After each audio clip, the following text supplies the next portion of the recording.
말씀 대하기 전에 먼저 잠깐 기도하겠습니다. 하나님 아버지, 이 시간 저희들이 주님의 말씀을 듣기 원합니다. 부족한 종을 세워주셨사오니 종의 연약한 모습은 감추어 주시고 하나님의 말씀만이 온전히 증거되게 하여 주옵소서.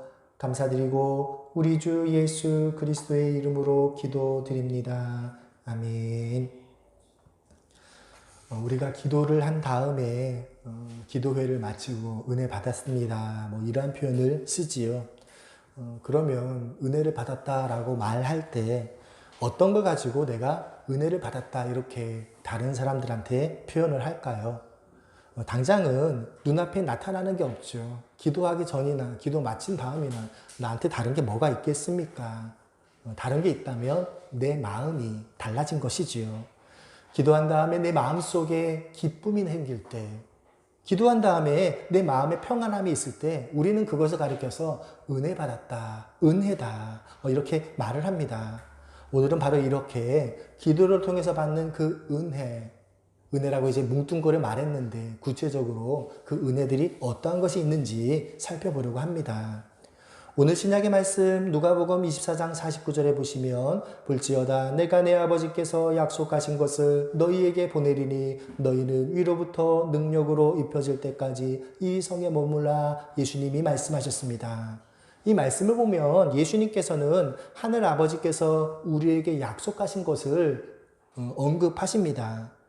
이게 약속하신 것 이렇게 말하니까 조금 어색한데 하나님께서 약속하신 분은 바로 성령님이지요. 그러니까 성령님께서 우리에게 오신다. 하나님께서 성령님을 보내어 주실 것이다. 이 약속은 이미 약속된 거예요. 시간적으로 말하면 우리가 태어나기도 전에 약 2000년 전에 이미 약속된 사실입니다. 때문에 우리가 기도하고 성령님을 모시게 되는, 성령을 받게 되는, 성령의 은혜를 받게 되는 이것은 이미 약속된 거예요. 이미 약속된 그것을 이루기 위해서 우리가 기도해야 한다. 예수님이 말씀하시는 거예요. 우리 생각에는 약속하셨으면 그냥 주시면 될 것 같은데 하나님께서는 약속은 하셨지만 약속은 약속이고 그 약속이 이루어지기 위해서 반드시 기도를 해야 한다. 기도한 다음에 그 약속은 이루어질 거다. 이렇게 말씀하시는 거예요. 우리가 그렇게 기도할 때 약속을 받기 위해 성령을 받기 위해 기도할 때 그 기도는 막연한 게 아니지요. 하나님께서 이미 약속해 주셨어요. 하나님께서 약속해 주셨어요. 사람이 약속한 게 아니지요. 이미 허락하신 그것을 받기 위해 기도하는 거예요. 그래서 기도함으로 성령님을 받게 될 때 그걸 이제 은혜 이렇게 말을 하지요. 첫째로 기도는 은혜를 풍성하게 받게 합니다. 고린도후서 8장 7절 오직 너희는 믿음과 말과 지식과 모든 간절함과 우리를 사랑하는 이 모든 일에 풍성한 것 같이 이 은혜에도 풍성하게 할지니라. 사도 바울께서 모든 일에 풍성한 것 같이 이 은혜도 풍성하라 라고 말씀하셨어요. 하나님께서는 우리가 기도만 하면 은혜를, 성령님을 풍성하게 주시겠다 이미 약속하셨습니다. 그래서 그 약속을 이루기 위해서 우리가 기도를 하는데 하나님 약속하신 대로 해주세요. 예수님의 이름으로 기도합니다. 아멘. 이렇게 그냥 기도하는 게 아니라 풍성하게 기도하라는 거예요. 간절히 기도하라는 거예요. 이 고린도후서 8장 7절에 말씀하시죠. 간절하게 지식을 따라 간절하게 기도할 때 풍성하게 복을 주시겠다. 은혜를 주시겠다 말씀하십니다. 고린도서 6장 2절 이르시되 내가 은혜 베풀 때에 너에게 듣고 구원의 날에 너를 도왔다 하셨으니 보라 지금은 은혜 받을 만한 때요 보라 지금은 구원의 날이로다. 사도 바울 선생님이 이 지금이라는 이때를 가리켜서 은혜 받을 만한 때다라고 말씀하십니다. 지금이 구원의 때이고 지금이 은혜 받을 만한 때예요. 그러니까 내가 은혜 받기 위해서, 내가 구원받기 위해서는 언제 기도해야 합니까? 지금 기도해야 된다. 그 말씀이지요. 기도는 내일로 미루면 안 된다는 거예요. 지금 기도해야 돼요. 아마 그 이야기를 읽어보셨을 거예요. 제가 기억하기에는 그 영국의 그 유명한 그런 기독교 소설가, 작가가 쓴 거기에 나오는데 원수가 우리에게 하는 가장 강력한 그러한 유혹이 있는데 그게 뭐냐면 내일로 미루라는 거예요. 그러니까 그리스도인들이 내가 하나님 앞에 기도도 하고 전도도 하고 신앙생활 열심히 해야지 마음의 각오를 하면 원수마귀가 그거를 하지 못하게 막는 게 아니라 그렇게 해. 그렇게 아주 좋은 생각이야. 굿 아이디어야. 그렇게 해. 라고 말하면서 그런데 내일부터 이렇게 얘기한다는 거예요. 여기서 내일 되면 또 내일. 내일이 되면 또 내일. 자꾸 내일로 미루게 하는 게 원수가 하는 가장 강력한 우리를 미혹하는 것이래요. 근데 성경이 말씀하시는 것은 무엇입니까? 그 모든 선한 걸 지금 오늘 하라는 거예요. 기도하는 일 내일로 미루지 말래요. 지금 하래요. 전도하는 것도 내일로 미루지 말고 지금 하래요. 성경을 읽는 일도 내일로 미루지 말고 지금 하래요. 하나님께서는 하나님 앞에 경건 생활하는 것 내일로 미루지 않고 지금 하기를 원하신다. 성경이 일관되게 말씀하고 계십니다. 고린도서 8장 4절 이 은혜와 성도 섬기는 일에 참여함에 대하여 우리에게 간절히 구하니 이 은혜와 성도를 섬기는 일에 참여함에 대하여 간절히 구하라 간절히 기도하라 말씀하십니다. 여러분 은혜 받기 위해서 간절히 기도해야 돼요. 학생들한테 그 가르칠 때 그 이야기를 잊어버리질 않아요. 아이들이 간절한 게 없어요. 그러니까 제가 이제 태어날 때쯤이 이제 한국이 보릿고개가 끝나는 시점이에요. 그러니까 저보다 윗 연배는 보릿고개를 경험했고 저보다 밑에 연배는 보릿고개를 글자로만 알아요. 그러니까 저도 정확하게 보릿고개를 몰라요. 그래서 배고파 본 경험이 없어요. 그러니까 배고파 본 경험이 없다는 게 뭐예요? 배는 고픈데 먹을 게 없는 거. 이게 배고픈 거죠. 근데 그 경험이 없어요. 애들은. 그러니까 간절함이 없어요. 그냥 뭐든지 내가 하면 하는 거고 하기 싫으면 안 하는 거고 그러니까 기도도 내가 하면 하는 거고 하기 싫으면 안 하는 거고 뭐든지 다 그래요. 그래서 간절하게 구해야 된다. 이거를 지식적으로는 아는데 그러니까 제가 이야기를 하면 지식적으로는 아는데 그게 뭔지를 모르는 간절하지를 않으니까. 근데 성경은 계속 말하지요. 기도를 간절하게 해야 된다. 예수님이 땀방울이 핏방울이 되도록 흘리셨다고 그러죠. 여러분 우리나라 같은 고온 다습한 기후는 가만히 있어도 땀이 흘러요. 그런데 팔레스타인은 어떻습니까? 고온 건조해요. 땀이 나오면 바로 말라버리고 버석버석해져요. 그런데 예수님이 간절하게 기도하니까 어떻게 해요? 땀이 계속 나오니까 피처럼 흘렀다. 그게 신기하니까 그렇게 표현을 한 거예요. 간절하게. 예수님, 하나님이신 예수님도 간절하게 기도하니까 우리도 당연히 간절히 기도해야죠. 근데 이거를 지식적으로 말을 풀어주면 지식적으로는 알아도 간절히 기도를 안 하는 거예요. 근데 성경은 한결같이 간절히 기도하라 라고 말합니다. 세상에서 의지할 것이 있는 사람은 자기가 의지하는 걸 기대하죠. 하나님을 의지하지 않습니다.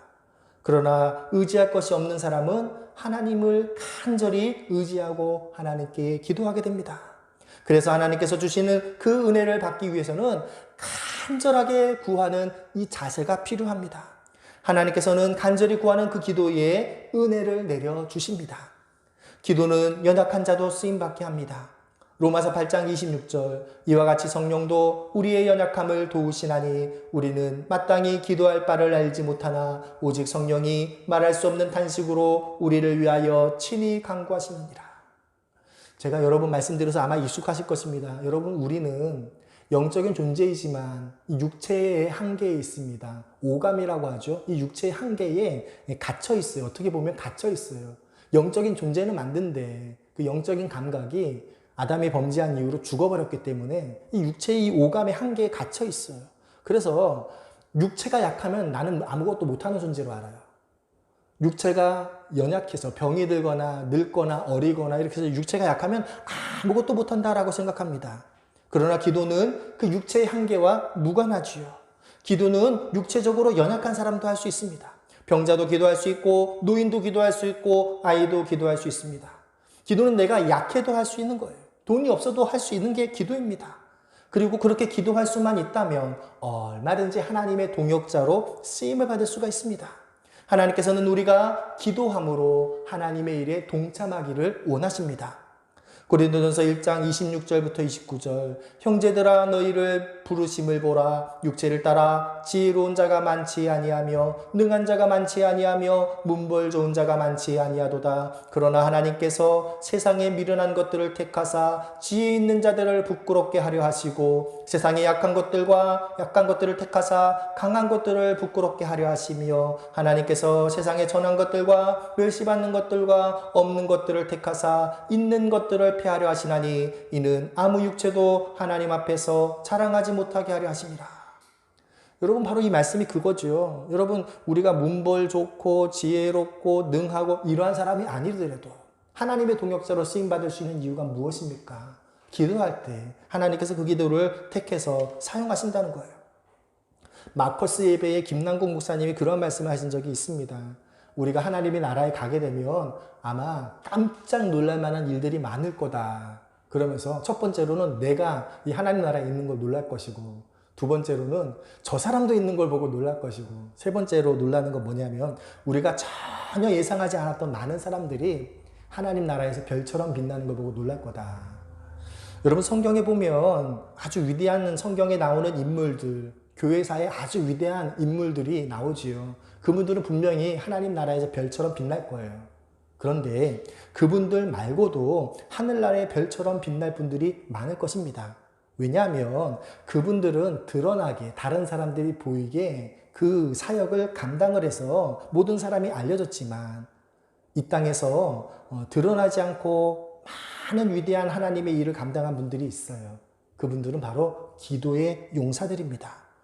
기도의 용사들은 외적으로 드러나게 활동을 안 해서 다른 사람들은 몰라요. 다른 사람들은 몰라요. 근데 누구는 아십니까? 하나님은 아시는 거예요. 그래서 하나님 나라에 가면 기도로 하나님을 섬겼던 놀라운 기도의 용사들이 하늘의 별처럼 빛날 것이다. 김남국 목사님이 그렇게 말씀을 하셨어요. 세상에서는 기도의 용사들을 모르지요. 인정 안 하지요. 하지만 하나님의 나라에서는 그분들을 하나님께서 인정하시고 하늘의 별처럼 높여주실 것입니다. 기도는 능력을 받게 합니다. 오늘 구약의 말씀 열왕기하의 말씀을 보면 엘리사의 기도가 나와요. 엘리사가 원한 게 무엇입니까? 엘리야의 영감에 갑절을 받기를 원한다라고 말했습니다. 엘리사가 그 영감을 받을 수 있는 조건을 엘리야가 말했는데 내가 하나님 나라로 가는 걸 네가 보면 그것이 이루어질 것이다. 그리고 나서 실제로 그 일이 이루어졌지요. 엘리야에게 임한 영적인 능력은 비를 내리고 비를 그치는 그러한 능력이었습니다. 엘리야의 영감을 갑절을 받은 엘리사도 강물을 나누는, 강물을 그치게 하는 그 능력을 그대로 사용할 수 있었지요. 바로 자연현상을 이적으로 활용할 수 있는 그 능력이 나타났다라는 것입니다. 우리가 기도할 때 하나님께서는 자연현상을 일으키실 수 있는 그런 능력을 허락하신다. 이것을 기억해야 합니다. 기도로 비가 오게 하고 기도로 풍랑이 그치게 하는 일. 간혹 가다가 그러한 간증하시는 분들이 있어요. 혹은 신앙서적 중에 그러한 일을 하셨다라고 신앙서적에 간증하시는 그런 분들 나옵니다. 하나님께서는 성도가 기도할 때에 그 자연현상을 일으키셔서 그의 기도를 들어주십니다. 놀라운 것은 그러한 기도를 하는 사람은 아주 특별한 소수의 몇몇 하나님의 사람이 아니라는 거예요. 바로 엘리야와 우리가 성정이 같다고 했어요. 우리와 똑같은 사람이 그러한 일을 했다는 거예요. 하나님께서 나의 기도를 들으시고 자연현상을 바꾸신다는 거예요. 여러분, 나는 아무것도 아닌데 그러한 일이 벌어진다. 이거를 우리가 기억하고 인정해야 돼요. 만약에 그거에 대해 마음이 다치고 처음부터 그거는 엘리야나 그렇게 하는 거니까 이렇게 생각하면 그 다음부터는 하나님께서 나의 기도를 통해 그러한 자연현상의 이적을 일으키시지 않는 거예요. 여러분, 나한테 무슨 권능이 있어서 이적이 일어납니까? 여러분, 자연현상뿐만이 아니라 이적이 일어나는 건 나한테 어떤 권능이 있어서 그런 게 아니지요. 하나님의 능력으로 이루어지는 거지요.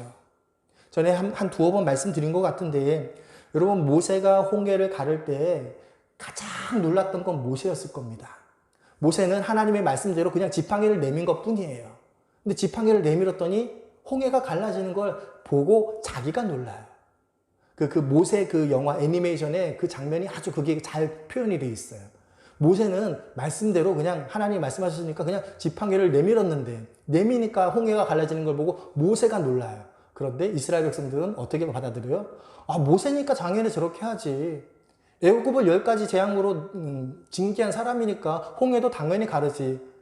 이스라엘 사람들은 전혀 그걸 이상하게 안 받아들이는데 누가 이상하게 받아들여요? 모세가. 이 일이 어떻게 이루어졌지?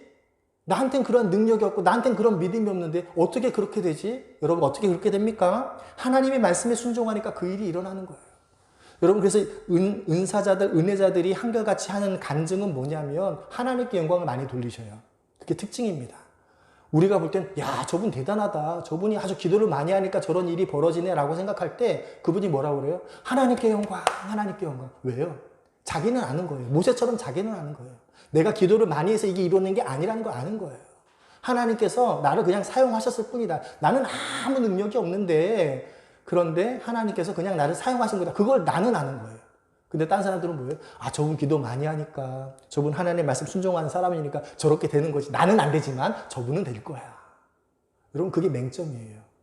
저분이나 나나 똑같아요. 엘리야나 우리나 똑같아요. 다른 건 뭐예요? 기도하고, 그리고 하나님께서 나의 기도를 사용하실 수 있다. 그거를 인정하고 받아들이는 거예요. 사도행전 2장 1절부터 4절.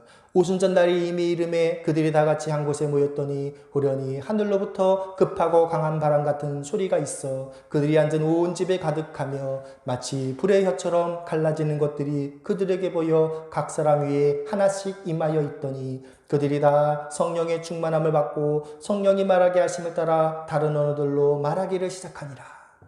기도할 때 성령을 받고 방언을 받은 이야기가 나오는데 이 이야기는 다룰 내용이 많아서 다음 주일 시간에 다루도록 하겠습니다. 빌립보서 4장 13절 내게 능력 주시는 자 안에서 내가 모든 것을 할 수 있느니라. 내게 능력 주시는 그 하나님을 바라보고 기도하라 라고 말씀하십니다. 하나님께서 나에게 능력을 주시면 내가 모든 것을 할 수 있지요. 여러분 하나님께서 나한테 능력 주시면 내가 못할 게 무엇이겠습니까? 다만 우리가 능력을 발휘하는 그 범위를 사도 바울이 알려주셨는데 그 범위는 주 안에서 내게 능력 주시는 자 안에서라는 거예요. 주님 안에서만 내가 있을 때 모든 것을 할 수 있어요. 그럼 그 주님 안이 뭐예요? 주님 안은 첫 번째로 주님의 말씀, 하나님의 말씀 안입니다. 하나님께서 하신 그 말씀을 어기지 않는 그 안에서 모든 것을 할 수 있어요. 두 번째로 주님의 안은 주님의 영 안입니다. 성령 안에서 성령님이 지시하시고 이끄시는 거기에 순종하는 안 안에서 나는 모든 것을 할 수 있어요. 이따가도 말씀드리겠지만 성령님이 내 안에 계시면 그 성령님의 지시를 내가 순종하고 따라야지 성령님이 내 안에 계속 계시지 내 안에 계신 성령님이 나한테 뭐라고 말씀을 하셔도 내가 그 말씀 지키지도 않고 순종하지도 않고 얘야 나 그거 싫어한다 라고 말씀하셔도 내가 성령님이 싫어하는 걸 막 자꾸 하고 그러면 어떻게 돼요? 성령님이 내 안에 안 계시지요. 내 안에 안 계시게 되는 거예요. 그래서 우리는 주님의 영 안에 머무르기 위해 성령님이 무엇이라 말씀하시는 거를 아주 민감하게 받아들이고 성령님이 싫어하시는 건 아예 하지 않으려고 잘라내야 되고 성령님이 하라고 하시는 거는 손해가 될지라도 하고 이러한 믿음의 결단을 해야 합니다. 사도행전 8장 13절 시몬도 믿고 세례를 받은 후에 전심으로 빌립을 따라다니며 그 나타나는 표적과 큰 능력을 보고 놀라니라.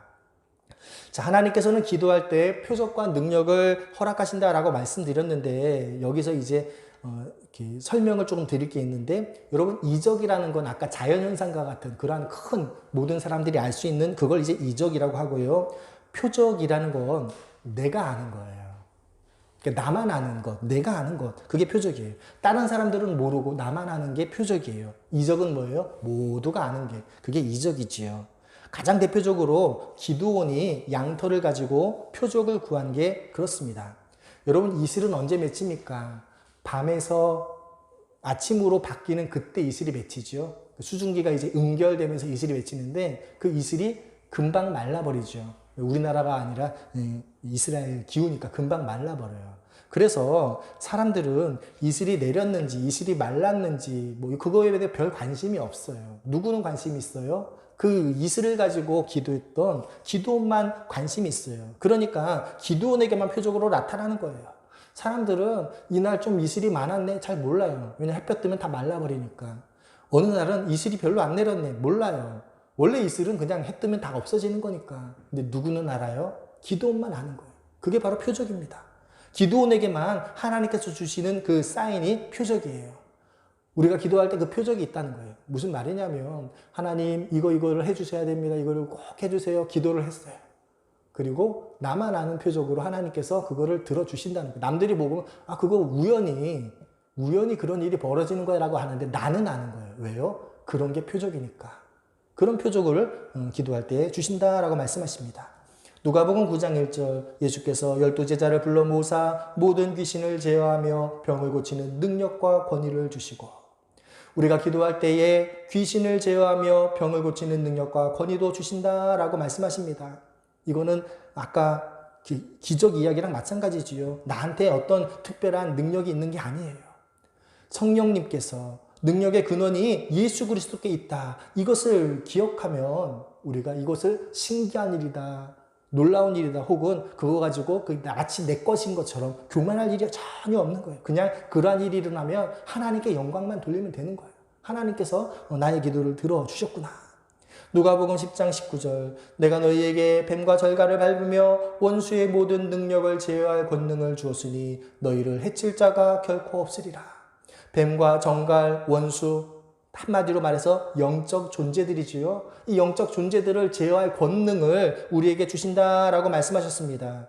우리가 기도할 때 예수 그리스도의 이름으로 원수의 모든 그런 세력을 제어할 수 있지요. 그것 역시 내가 애쓰고 노력해서 얻은 능력이 아니에요. 예수님께서 우리에게 주신 것입니다. 그래서 우리가 영적 전쟁에서 승리를 하게 되면 그거는 뭐 당연한 것도 아니고 놀라운 것도 아니고 그거는 하나님께서 하나님의 일을 하신 거고 나는 그 일에 동참했으니까 하나님께 영광만 돌리고 예수 그리스도만 높이면 되는 일입니다. 에베소서 6장 10절 끝으로 너희가 주 안에서와 그 힘의 능력으로 강건하여지고, 주 안에서 강건한 능력이 말씀을 하십니다. 엘리야가 3년 6개월 만에 비가 내리게 된 다음에 성령의 능력으로 마차 앞에서 달렸지요. 사람이 말과 경주했습니다. 이런 것이 바로 주 안에서 나타난 강건한 능력입니다. 하나님의 말씀에 순종하여 행할 때 성령께서 아주 놀라운 능력을 나타내시는 일이 있습니다. 이러한 은혜 체험을 그 힘의 능력, 이렇게 표현을 하셨습니다. 고린도서 12장 9절 나에게 이르시기를 내 은혜가 내게 족하도다. 이는 내 능력이 약한 데서 온전하여짐이니라 하신지라. 그러므로 도리어 크게 기뻐함으로 나의 여러 약한 것들에 대하여 자랑하리니 이는 그리스도의 능력이 내게 머물게 하려 함이라. 사도께서 약할 때 온전하여지는 능력, 이러한 능력에 대해 설명을 하고 있습니다. 사람은 본능적으로 나를 의지하지요. 내 힘으로 무엇인가를 하려고 하는 것이 인간의 본능입니다. 그런데 신앙은 어떻습니까? 자꾸 내 힘을 내려놓고 하나님의 힘을 의지하게 하는 것. 신앙생활은 내 힘을 빼는 훈련을 하는 거예요. 내 힘을 빼고 하나님의 능력을 의지하기 위해서 기도해야 되는데, 이 기도를 할 때 어떻게 하냐면 내가 약함을 고백하는 기도를 하는 거예요. 하나님, 내가 약한 거 아시지요? 내가 무능한 거 아시지요? 그렇게 하면서 하나님께 나의 약함을 자꾸 고백하는 기도를 하게 될 때 약할 때 강함이 되는 그 능력을 체험하게 된다라고 말씀하셨어요.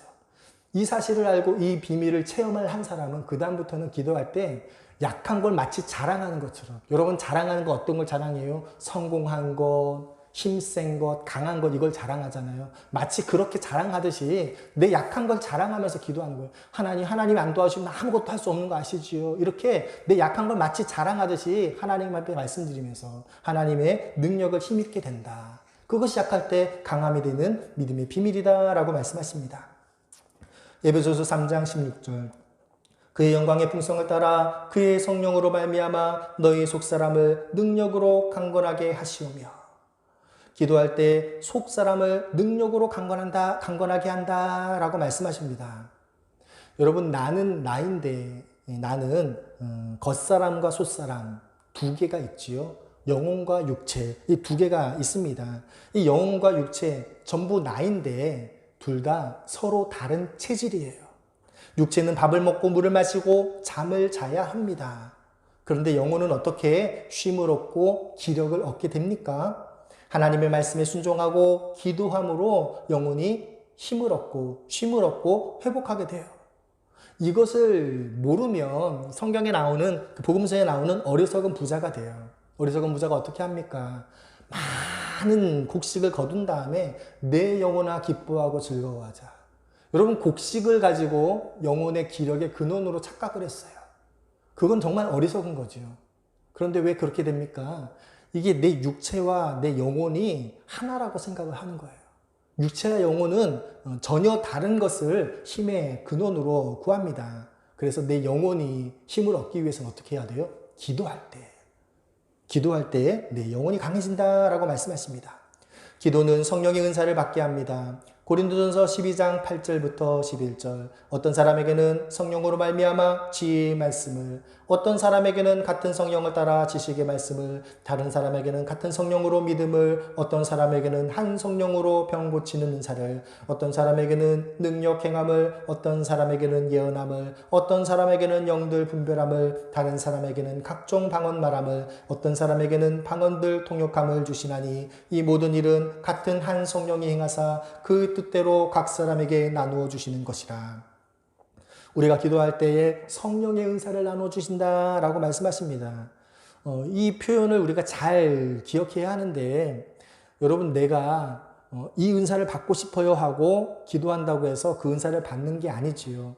은사는 누가 주시는 거예요? 성령님께서 자기 뜻대로 자유롭게 나누어 주시는 거예요.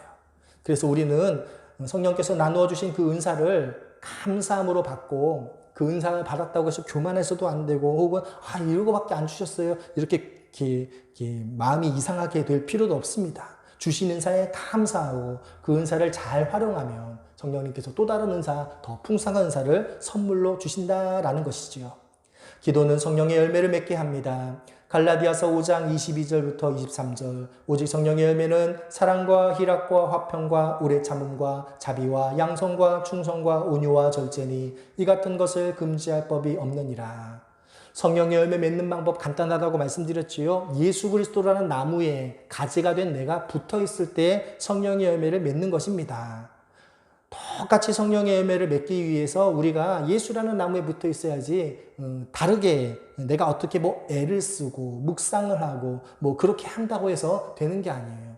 예수님 안에 머물러 있기 위해서 항상 예수 그리스도를 묵상하고 예수 그리스도께 기도하고 예수 그리스도를 높이고 찬양하며 예수님의 말씀 안에 머물러 있을 때, 예수님의 영인 성령님의 지시에 순종할 때 성령의 열매를 맺게 됩니다. 기도는 성공적으로 하나님의 일을 하게 합니다. 고린도전서 15장 57절 58절 우리 주 예수 그리스도로 말미암아 우리에게 승리를 주시는 하나님께 감사하노니 그러므로 내 사랑하는 형제들아 견실하며 흔들리지 말고 항상 주의 일에 더욱 힘쓰는 자들이 되라. 이는 너희 수고가 주 안에서 헛되지 않은 줄을 알미니라. 사도 바울께서는 하나님께서 우리에게 승리를 주실 때 그 승리에 전제 조건이 있음을 말씀하십니다. 바로 우리 주 예수 그리스도로 말미암아 승리를 주시는 것은 예수님의 이름으로 기도할 때 그 기도를 들으시는 것이다 라는 것이죠.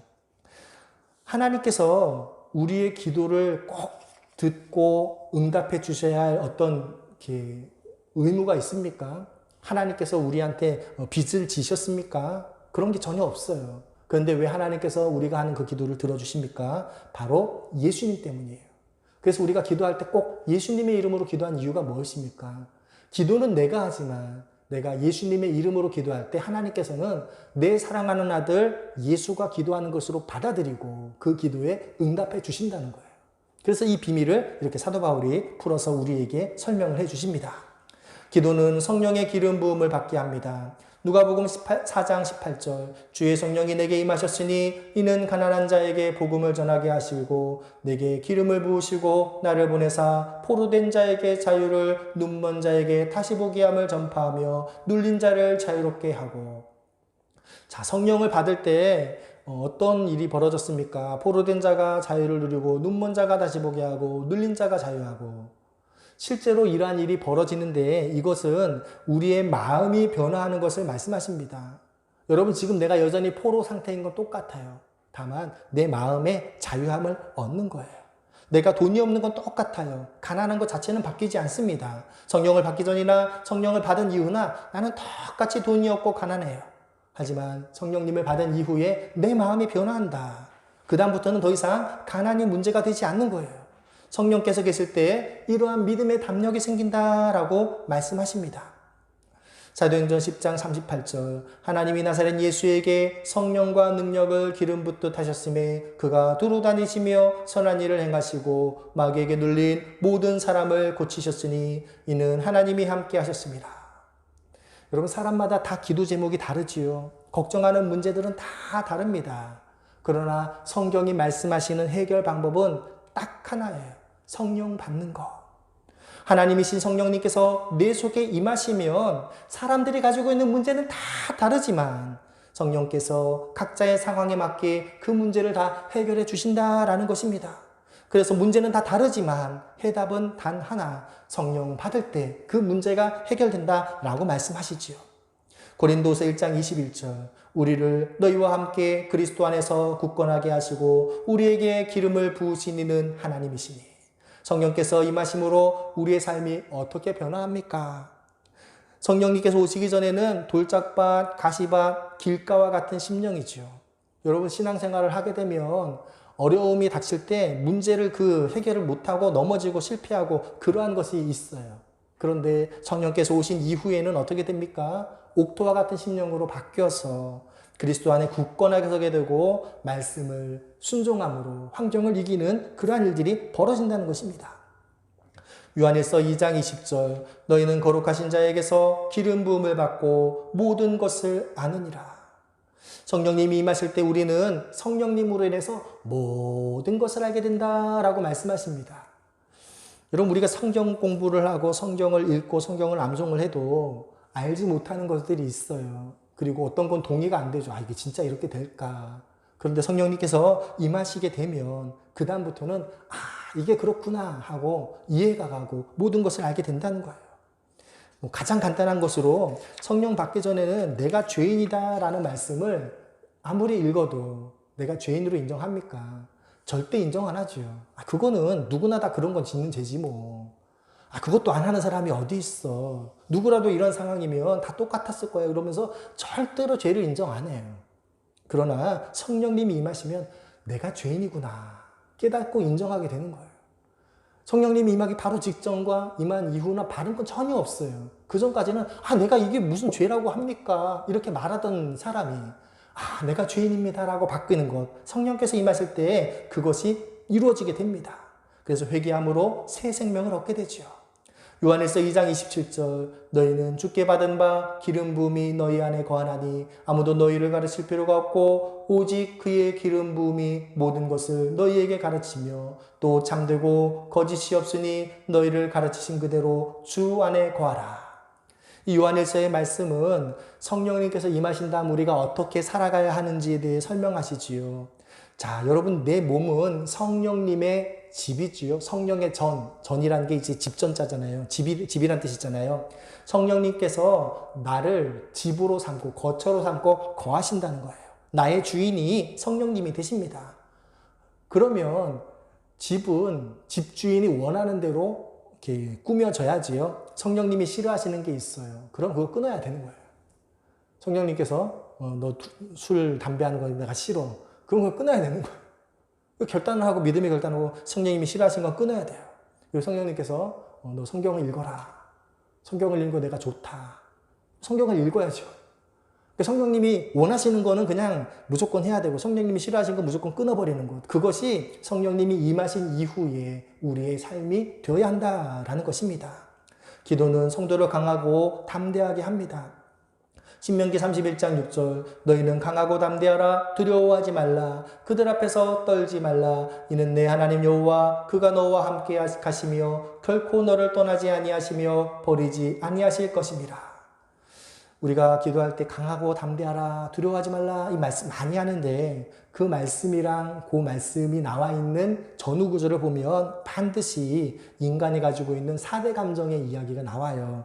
이 4대 감정을 이용해서 원수가 우리를 주장하는데 성경은 한결같이 이 4대 감정을 이겨내야 된다 말씀하십니다. 이 부분은 다음 시간에 다룰 시간이 있을 것입니다. 분명한 것은 기도함으로 이 두려움이라는 감정을 이겨내고 하나님께서 주시는 평안이라는 감정을 누리게 된다라는 것이지요.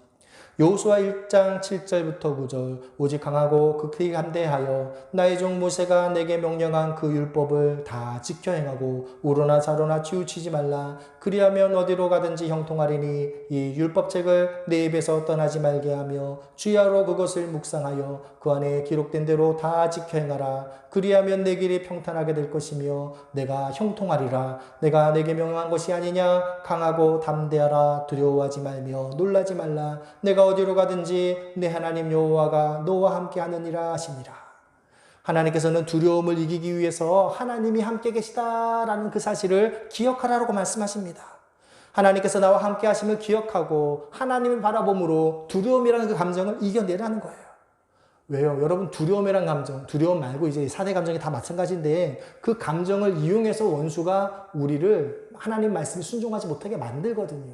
그러니까 우리가 항상 하나님을 바라보고 그 4대 감정에 휩쓸리지 말아야 합니다. 이렇게 기도할 때 하나님께서 주시는 그 은혜를 누리고 하나님께서 원하시는 모습으로 살아드리는 성도님들 되시기를 축복합니다.